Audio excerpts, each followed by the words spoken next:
Sayyidina Ali disebut dengan karamallahu wajah, dikeramatkan wajahnya. Kenapa dia keramat? Salah satu yang dilakukan Sayyidina Ali terus menerus sehingga dikeramatkan, itu tidak pernah melihat kemaluan, sehingga Allah keramatkan wajahnya. Itu khususnya. Sayyidina Ali itu tidak pernah melihat kemaluannya sehingga dipanggil dengan karamallahu wajah.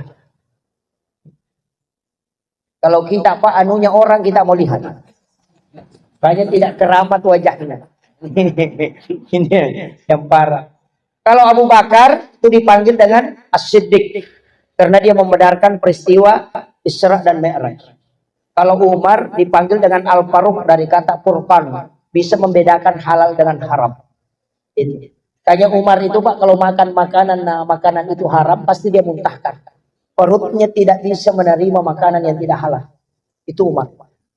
Saya cari-cari di kitab apa amalannya Umar sehingga bisa begitu.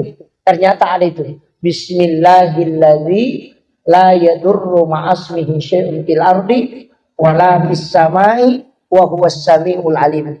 Dibaca 7 kali sebelum makan. Niatkan kalau itu makanan tidak baca basmalah orang sembeli maka akan keluar makanan itu. Itu amalannya para ulama ini. Itu yang dipakai Umar. Jadi saya kasih tahu amalannya. Dan tidak sembunyikan Pak. Silahkan diamalkan.